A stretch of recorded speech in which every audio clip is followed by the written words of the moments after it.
Hello and welcome to Voices of Freedom, a Bradley Foundation podcast. I'm Rick Graber, President and CEO of the Bradley Foundation. On the podcast, we'll explore issues that affect our freedoms with a focus on free enterprise, free speech, and educational freedom.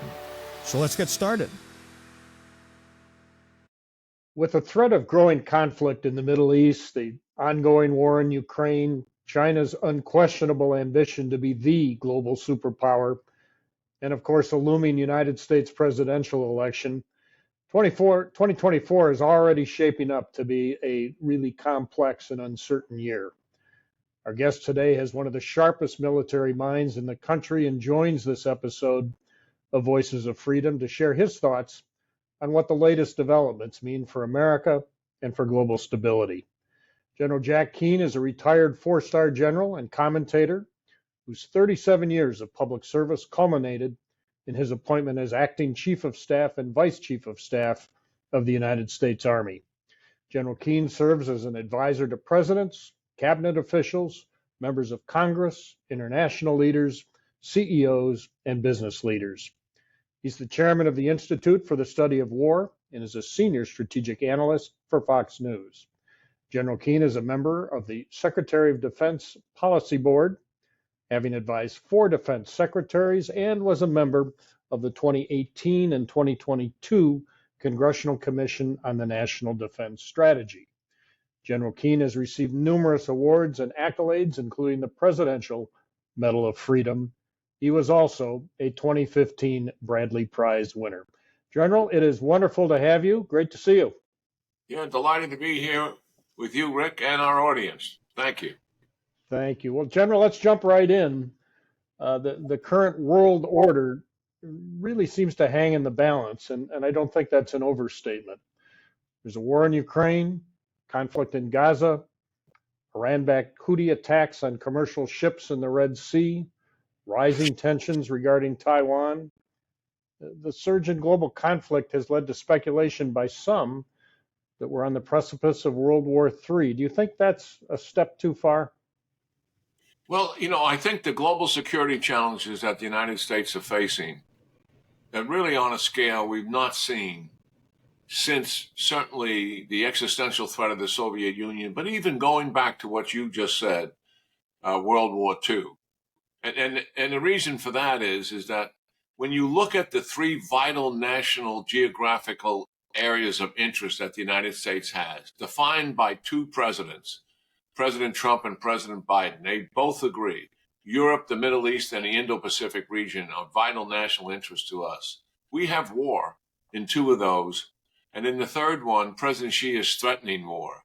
And what we have seen, and one of the things the American people have got to come to grips with, that these adversaries of ours, China, Russia, Iran, North Korea, they are working together. They have their own national interests and objectives they want to achieve, but they're willing to cooperate and collaborate with each other, assist each other with arms, bail each other out in terms of oil reserves, buying oil from Iran, etc.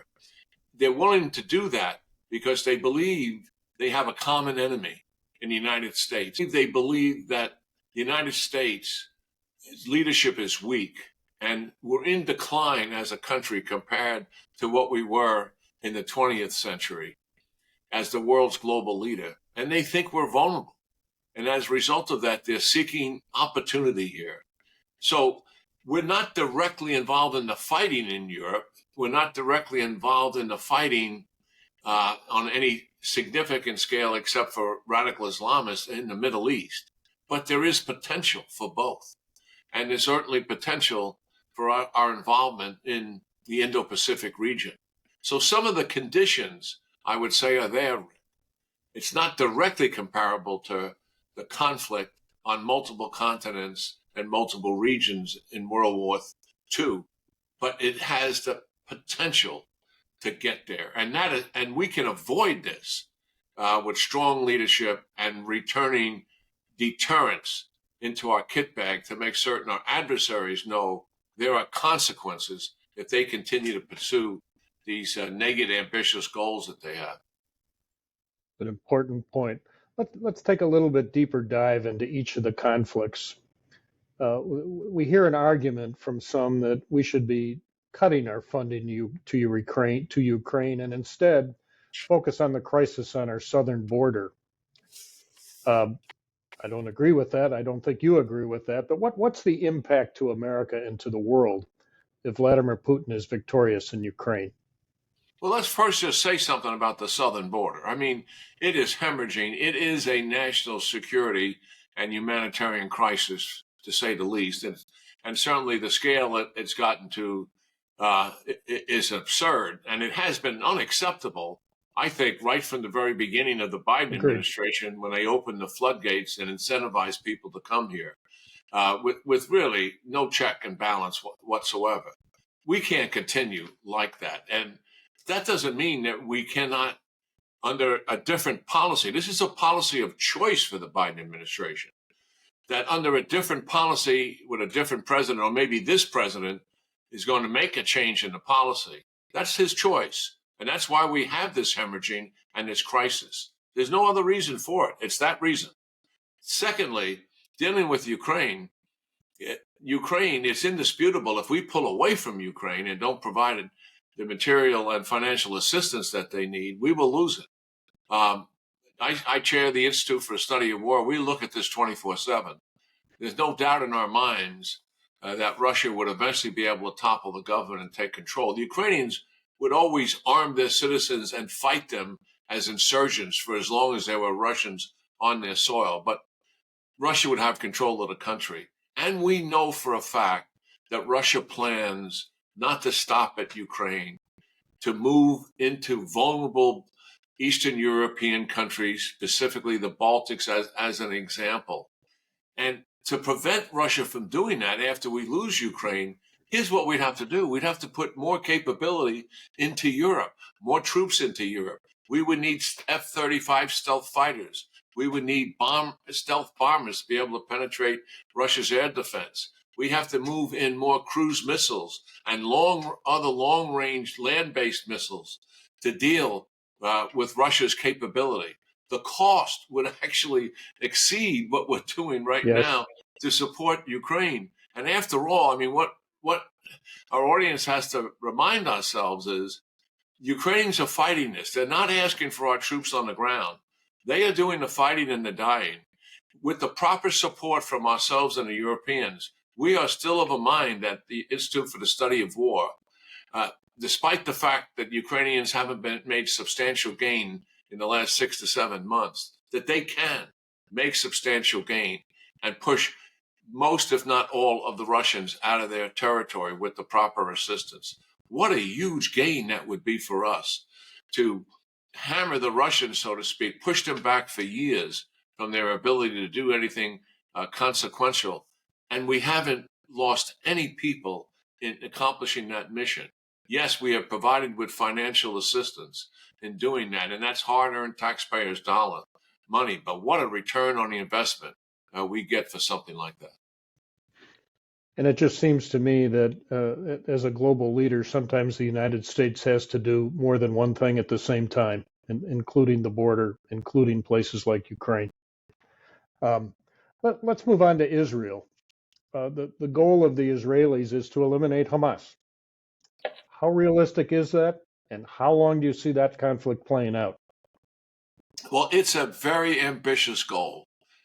Hamas estimated, Rick, somewhere around between 25 and 30,000 fighters, tens of thousands of rockets and missiles to support them, hundreds of miles of subterranean tunnels, the most complex infantry operation I think any of us have seen in our lifetime, certainly. So the challenge is immense, what the prime minister has assigned to his military forces. It will really take everything they have and the steadfastness and the patience to be able to deal with the elimination of their fighter network, most of the fighters and their leaders, and their entire military infrastructure. If they give in to the pressure that the United States is fostering on them and the international community to substantively pull back from that and to just focus on leaders, Hamas will survive. Their fighters will survive. Some of their leaders will survive. They will declare a strategic victory for sure, and then they will reattack. It's hard to imagine an administration being able to survive something that I'm describing. I do think that Hamas taking the hostages certainly is in their favor, because in a sense, putting the hostages there gives the prime minister and his war cabinet a dilemma. And that dilemma is they know they have to get those hostages out and get most of them home. 27 of them, we think, in captivity are dead, but get the rest of the over 100 home. And to do that, likely there'll have to be another pause in the operation to do that. I think Hamas would love to be able to put on the table, you're not going to get all your hostages back until you leave our territory, which I thought was always the whole card that they had. Two things: keep the leaders alive using hostages to preserve themselves, the moral cowards that they are. And number two, leave our territory before you get all the hostages back. So we'll see. It's very challenging dilemma. But I wish the administration would take the gloves off privately and let the war cabinet and the IDF make the decisions they need to based on what they're facing every single day. Totally agree. Have you been surprised with the surge in pro-Palestinian support here in America on college campuses and beyond, or do you think that's been simmering below the surface? Well, I didn't really time? have a sense that it was simmering below the surface, but being as explosive as it was, Yes. that to me was what was so stunning about it. So obviously, some of that had to be there, and I think the rapidity of social media and the circular reporting that goes on within their own thought processes and what they're sharing. I was stunned when people provided me some of the information that they're sharing and how inaccurate and misfactual it is. I mean, it's remarkable that you can actually be in college and not have a basic understanding of the geography, of the historic relationships and adversarial relationships that existed. What does terrorism really mean? Who is Hamas? What is their history? Hezbollah's history. The fact that they don't have a grip on all of that is stunning. A lot of this superficial knowledge has led to just extreme emotions and passions. But I do think there is some balance that's being restored in terms of the horrible anti-Semitism that has arisen as a result of this. And it seems to equate pro-Hamas and anti-Semitism at the same time coming out of these youngsters' thoughts, and actually some of their faculty members as well, which is pretty alarming. But there seems to be a balance in the country returning in terms of this ideology and how false it really is, because it's based on it's based on false premises. It's not based on just a political difference. There's a lot of misinformation that's contributing to it. And don't underestimate our friends. I'm being cynical here. The Russians exploit everything that pops in this country. What they did as a result of the George Floyd incident and the rise of Antifa and others was extraordinary in penetrating civil society in the United States, taking advantage of that and trying to create social and political division in our country, at that time over race, this time over religion and also geopolitical ideology. And they're in the game here for sure, taking advantage of this situation. Chinese do this to a lesser degree, but the Russians are absolutely masters at it. Let's stay in the Middle East for a couple more minutes. I fully understand the desire on behalf of United States policymakers to avoid an expanding conflict in the Middle East. But then the Houthis keep attacking in the Red Sea. How long do we put up with that?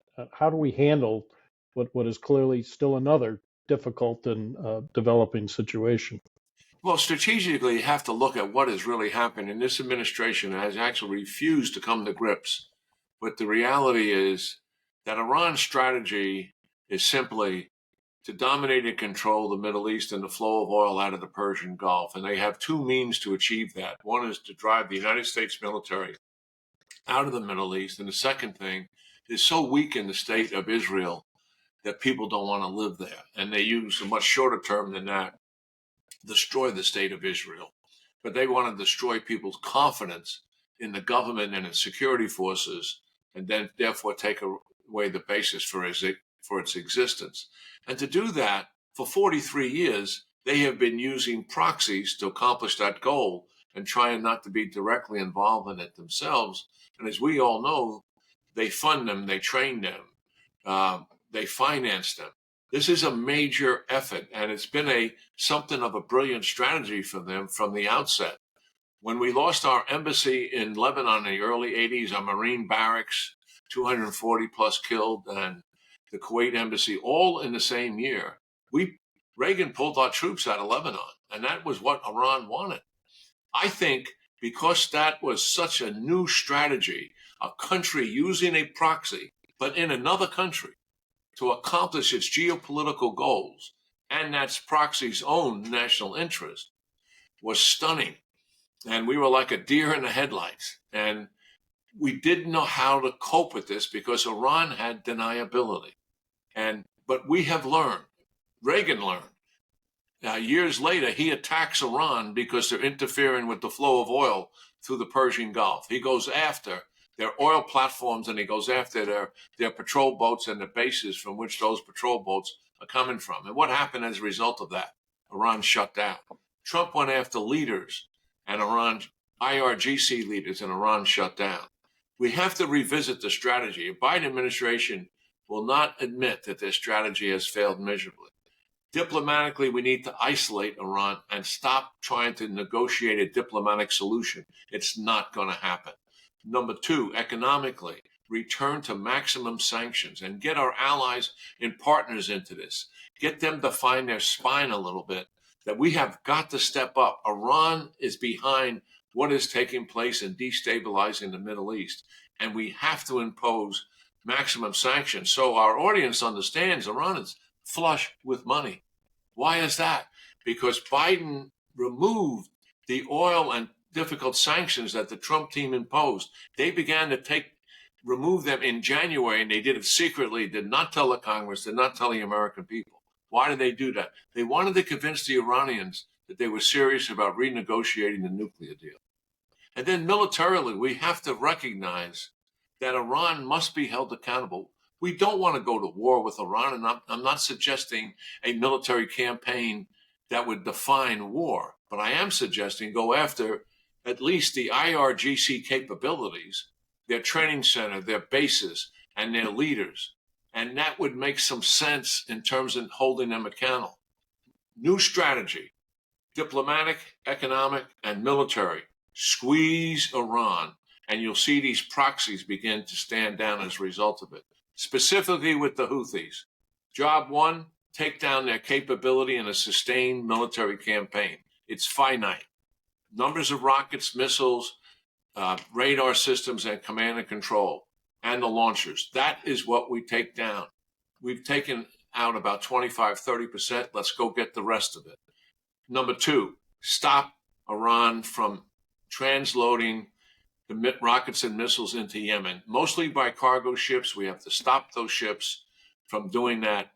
And what they fly in there, do what the Israelis do. When the Iranians fly cargo commercial airplanes into the Damascus International Airport, after they offload the airplanes and put the rockets and missiles in a warehouse waiting for Hezbollah trucks to come pick it up, they take it out with an airstrike. They have done that multiple times, and they're not killing innocent civilians in doing that. We've got to get tough about this. This is a very doable thing that I'm describing. I'm not talking about war with Yemen. I'm not talking about war with Iran. I'm talking about limited military campaigns to destroy capability and to hold leaders accountable. Makes great sense. Let's switch gears a little bit and talk about civil society, which is a topic that the Bradley Foundation cares deeply about in this country. At the outbreak of the war in Ukraine, some in the media indicated and suggested that the strength of the Ukrainian civil society really helped prevent Russia from taking control of the country. Would you say that's accurate? And I guess more broadly, what role does civil society play during a sustained conflict? What's been your experience? Yes, well, I was in Ukraine with my wife just prior to COVID on two occasions in 2018 and 2019. And we had never been there before. We were struck by the people and how fierce they felt about Russian occupation of some of their territory and what Russia had done to their people in those occupied territories as well. And you could feel the sense of commitment they had to deal with this. And it wasn't isolated.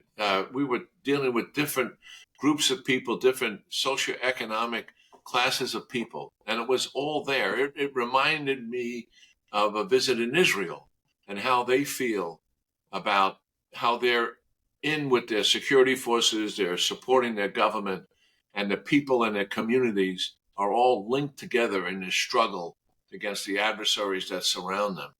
So I wasn't surprised when the war broke out and how quickly the people in that society stepped up to deal with the horror of what they're facing. I mean, just think of what Zelensky said. He said, if you're a male 65 and under, we expect you to stay in the country and not leave.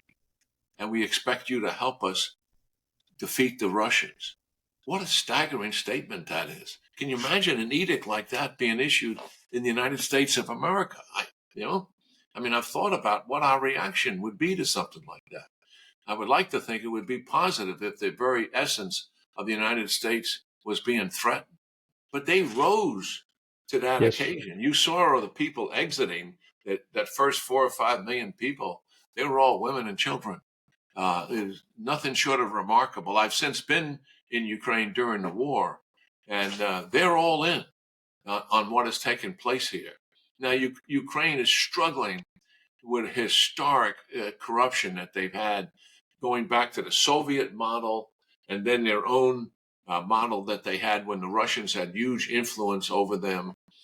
Even though independence had occurred in 1991, there was still a lot of ties there, and that model that they used was a way of doing business. I can tell you, having spoken many times now to some of their key leaders, they are committed to working through those problems, and they look at themselves as a thriving democracy. They are fighting for their freedom. They are fighting for their families. They are fighting for their way of life. But the whole of society has come together to support that fight. I think it's nothing short of remarkable. I mean, we don't have as much contact with them now because the international media, by and large, has left. So we don't get the kind of personal, anecdotal things about how inspiring their citizens are, regardless of their age, and whether they're men or women. It doesn't make a difference. They have all come together around a common goal, which is to protect their way of life and their freedom and their homeland. And they are literally willing to die to achieve that end.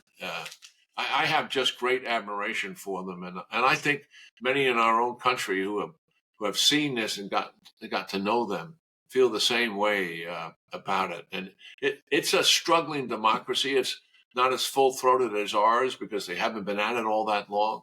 But there's no doubt in my mind they're on a wonderful path towards that. They just need our assistance to get the evil out of their country. I think that's right. And of course, conventional wisdom at the beginning of this war is that it would be a very quick one in favor of the Russians, and that has proven not to be the case. Having had the chance to live and serve the country in the Czech Republic, I know that the emotions there too are very, very strong about all this. And while the Czech Republic is a couple borders removed, the memories of the Soviet occupation are still very top of mind. So I have a sense for what's going on in that part of the world, and the one mind that I think exists in overcoming this terrible conflict. Yeah, the Russians are very quick to say that, they have all of these Russian-speaking people in these other Eastern European countries, and they really have this affinity, with Russia and the history of the motherland, etc. When we were there in 2018 and 2019, Rick, I mean, all you had to do was mention the word Russia or something like that, and emotions came right out. I Yes, mean, yes, they yes. have, they have historical examples of the butchery that took place with Stalin and everything else and what they did to them. It is right beneath the surface in Absolutely. terms of their disdain for what their country had gone through under communist or Russian domination and influence. Uh, Switching gears just a little bit, there's been a debate forever in this country about its appropriate role in the world. And currently on the right, there are plenty of people calling for a more isolationist approach. What happens if America retreats from involvement in the world? I think the United States leadership, it's not about confronting nations and going to war. It's about deterring adversaries from taking advantage of countries on their borders or their own people and keeping stability and economic prosperity growing in the world. That's what our leadership provides. And at times when leaders take advantage of the situation and they have to be stopped, you look around, who is going to do that in terms of leading if the United States doesn't take the lead? We don't want to go to war with them, but we do have the capability through our geopolitical leadership and with our allies and partners in leading them and helping them to find their own spine to deter them from this aggressive activity, which destabilizes the world economy and adversely impacts the quality of life of our people. We've got to see the basis of our very freedom that we have here and the economic well-being that we have and the quality of life that we have in this United States is absolutely connected to the United States leadership in helping to provide peace and stability throughout the world. And we're not looking for conflict. We're not looking for wars to get involved in. Quite the opposite. We're trying to prevent them from taking place. And our national leaders have got to make the case for that and be articulate in doing it. And we got the history, Rick, to prove it. Yes, we do. And that articulation is not happening right now, unfortunately. General, last question. Let's wrap up with a discussion on the U.S. military. And I think we all know that recruitment is down. Some blame it on progressive policies, infiltration of DEI. Others say it's a decline in patriotism. What's your take, and how do we make things better? Yeah, well, I'm pretty close to what's happening in the Pentagon because I'm on the Secretary of Defense's policy board, as you mentioned, and also this congressional commission. We've been at work a year now, and so we've taken a look at this thing. So our audience appreciates it. First of all, retention in the United States military is a record high. So here we have people in the military who want to stay in the military. They don't have all the resources they would like to have, but they're staying in the military. Why? Because it gives meaning and purpose to their life. They feel good about what they're doing. They like who they're associating with in doing that. And for some of them, it's actually, I always felt for a person like me, it was a bit of a calling. It was like a vocation. I had an aptitude for it. Not everybody has. And I just literally fell in love with it and was highly satisfied in sharing this experience with people around me. I said, I lived a life among heroes. And I truly mean that. So retention is good. And that means that people feel good about what is happening. So this idea that the military is woke, I think it's a false premise and a political issue more than anything else. It's not that there haven't been these so-called DEI classes. Yes. Rick, I mean, we had mandatory equal opportunity classes ever since I've been a second lieutenant. And some of them we did and some of them we just didn't do, even though our bosses told us to do those. But they were never extensive. All right. I mean, the thing we did, we flew our helicopters, we drove our tanks, we ran our ships. I was a paratrooper. We jumped out of airplanes on a regular basis. We trained really hard. That's what we did every day. We did physical training every day. We felt good about what we were doing. And when we deployed, we felt even better. So the military when they denigrate the military, I think it's more political than anything else. Recruiting is a problem. And here's what the surveys are telling us. People don't want to come in the military because based on the 9/11 wars and all the attention that has been paid to people that survived the wars but got hurt by the war, either traumatic brain injuries or catastrophic loss of an arm or legs or multiple appendages. And well-deserving foundations have come forward and emphasized that. But it's created an image in the military, an image among young people. Well, you go in the military, you're going to get damaged as a result of that service. Well, that's true for a certain percentage, but it's actually a very small percentage of those who actually served in combat. So the military has an obligation to help educate people. But you are right. There's a generation out there right now, Generation Z, for want of a better term to describe it. When we survey that generation, their patriotism is far less than previous generations. So there is something happening there, as far as I'm concerned. And here's part of the reason. The propensity for propensity to want to join the military is down at 8%. That is staggering. Mm. And those who are qualified, out of those who want to come in, only 23% are qualified. So we've got to change the propensity, and we've got to talk about, we can't take it for granted that everybody knows why the military is a good thing and why service to the nation for a few years in your life will actually add value to your life and add skills to your life that you may not have had and make you feel better about yourself. And if you find in that process that this is a calling for you, you want to devote your professional life to it, that's something else again. But and we're not doing a very good job of talking about why military service is valuable to the individual and what it's doing for the country. And our leaders, they understand that. But those who aren't qualified, listen to this. I mean, as I said, only 23% are qualified.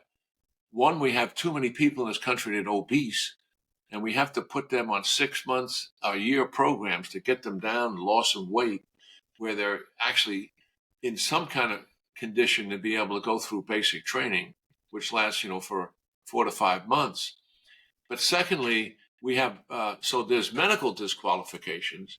We have people, I was talking to one of the doctors who deals with this in recruiting, and he told me, he said, we have young people showing up, men and women with osteoporosis problems. I said, you can't be serious. What is the reason? He said, because they're so sedentary. He said, and one of the first things that goes out of school systems when money is short is physical education programs. And then we have people, we've always had people who morally are not fit. But there's more of that population in terms of people who are committing crime in this country. And we can see that. And if you're a criminal, you're not going to come into the United States. This is not the place to socially rehabilitate someone. But the third thing is, and this is very disturbing, we have majority of our people who are taking our armed services aptitude test, basic test to get in to make certain that your reading skills and your basic mathematical skills are right. They fail it. And I think it's an indictment of our secondary education system. I mean, overwhelming majority of everyone that comes in the military is high school diploma graduate. Right. With some exceptions. A small percentage are not, and they're GED qualified.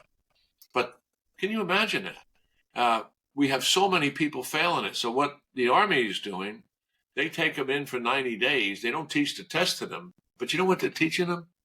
They're teaching them reading at the level that they should be at, getting them up to an acceptable reading level after they test them and they find out what their reading level really is. They're teaching them basic math. I call it arithmetic, is what they're teaching them, and basic problem solving with that. That is absolutely stunning that we have to do this in this society. Shouldn't have to do that. Right. Yeah. Right. The military will get there. They're all involved in it, but it's the way I told Secretary of Defense Austin and some of his generals, look at this as a national problem. It's not just a service problem. This is a national problem.